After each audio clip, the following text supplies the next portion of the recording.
అత్యధిక కాలం పాలించిన మాజీ ప్రధాని ఇందిరాగాంధీ రికార్డ్ బ్రేక్ అయింది.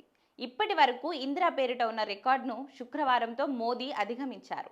దీంతో ప్రధానిగా నరేంద్ర మోదీ సరికొత్త రికార్డు సృష్టించారు.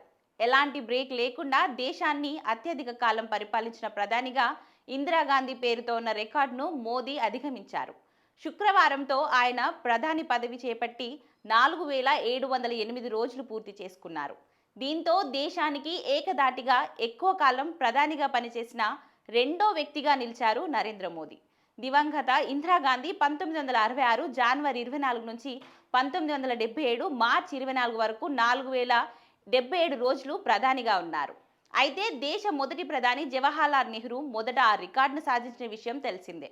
2014 మే 26న నరేంద్ర మోదీ తొలిసారి ప్రధానిగా బాధ్యతలు చేపట్టారు. అనంతరం జరిగిన 2 లోక్సభ ఎన్నికల్లోనూ ఆయన బీజేపీని అధికారంలోకి తీసుకొచ్చారు. దీంతో వరుసగా 3 లోక్సభ ఎన్నికల్లో తమ పార్టీలకు విజయాన్ని అందించిన ఘనత నెహ్రూ, మోదీలకే దక్కుతుంది. ముఖ్యమంత్రిగా, ప్రధానమంత్రిగా దీర్ఘకాలం కొనసాగిన ఖ్యాతి మోదీకే చెందుతుంది. 2001లో గుజరాత్ సీఎం అయిన ఆయన 2014లో ప్రధాని అయ్యే వరకు ఆ పదవిలో కొనసాగుతూ వచ్చారు. ఇక అప్పటి నుంచి ప్రధానిగా ఉన్నారు. స్వతంత్రం అనంతరం దీర్ఘకాలం ప్రధానిగా ఉన్న కాంగ్రెసేతర పార్టీ తొలి నేత కూడా మోదీయే.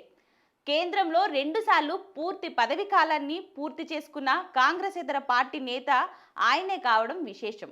ఇక మొత్తం మీద దేశంలో మోదీ నేతృత్వంలోని బీజేపీ జయయాత్ర కొనసాగుతుంది.